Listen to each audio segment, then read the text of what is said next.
Hey folks, it's Mark here from Harmonix Tuition, back today with another installment of our Licks That Sound Hard But Are Easy-ish series.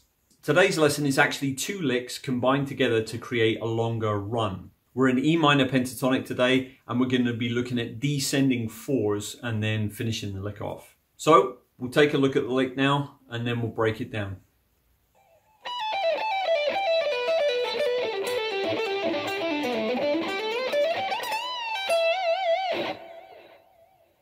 Okay guys, so this is basically a run, a pentatonic run in E minor, but it's two licks kind of mixed together into a run. So what I'm going to do is I'm going to show you the first half, then the second half, and then I'll show you how to combine them both together so it seamlessly runs together, okay?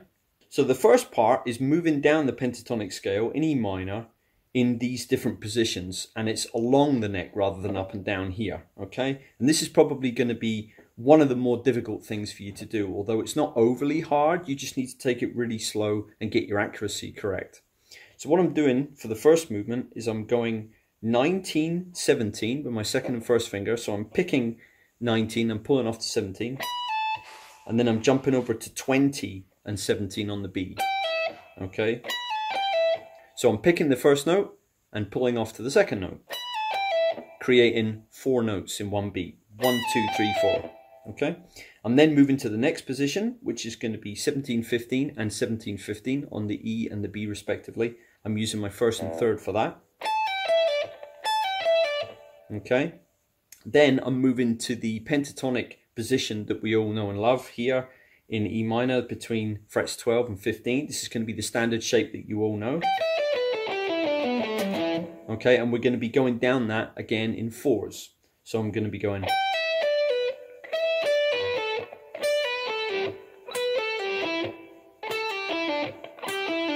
and I'm going down to this position here, which is fret 14 on the A. I'm not going any lower than that. So let me show you that sequence nice and slow, and I'll show you exactly how I do it and what I pick and what I pull off, okay? Pick, pull off for the first set of 4, and for the second set of 4, pick, pick, pull off, pick. Okay, and you just repeat that for every 2, okay? 2 sets of 4. So let me show you what that looks like and what I'm picking. I'm actually picking with a downstroke to start with, like that. So 2 downs there, but then I'm going to go up, down, there's the pull off, and then the down. And then all of the 4s thereafter, I usually have an up pick. It's just the way that I pick. You can do whatever you want, but this is what I've naturally developed for me. So let me show you it nice and slow.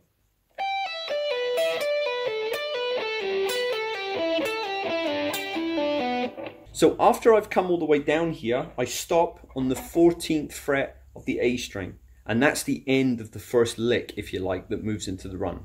So now what we'll do is I'll show you it nice and slow all together, and then we'll move into the second half.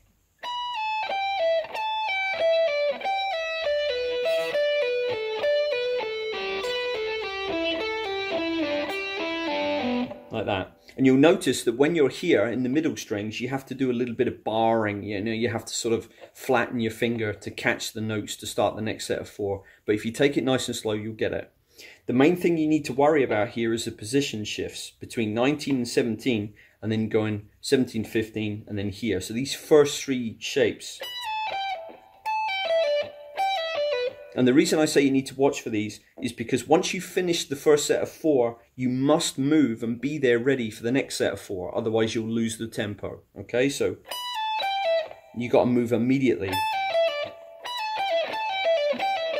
Like this, okay? This you might find a little bit tricky at first, but just take it slow, and eventually your hand will get used to the movement it has to make just before you have to play the notes, and you'll get it. Okay, so for part 2, we've done the 4s down to this point. Okay, which is 14 on the A string. So now what we're going to do is just a simple ascension. We're going to go 12 on the A, hammer to 14. Okay, then I'm going to cross to the D string, 12, 14 again. That's a pick and a hammer. Then we're moving to the G string.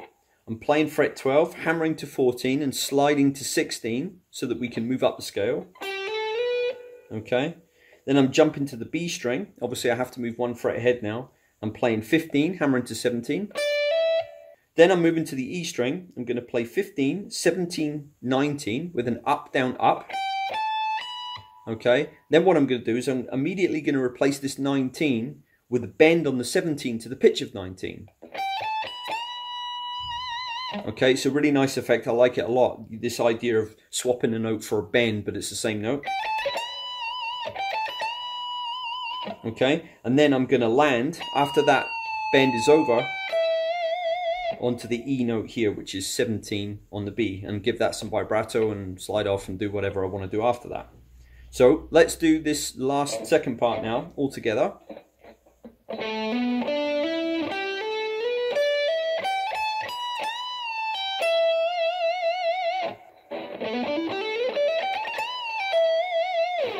There we go. And you can use this as a lick on its own. It's a really nice way to ascend the scale. And from here you can go into whatever you want, which is nice. But it's really about putting these two together so it feels like one finished run. Okay? So let's go through the whole thing now, nice and slow to finish.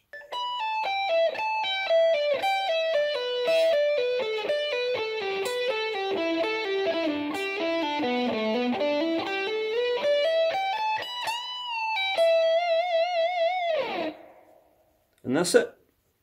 Okay folks, if you enjoyed that, make sure you check out the playlist that this is part of, which is up here, this series here. This is the newest series on the channel. And also I'm going to link the intermediate playlist for you guys here. There's a lot of stuff in there, so make sure you check these out. Thanks very much for watching today, and I'll see you again soon. Take care. Bye-bye.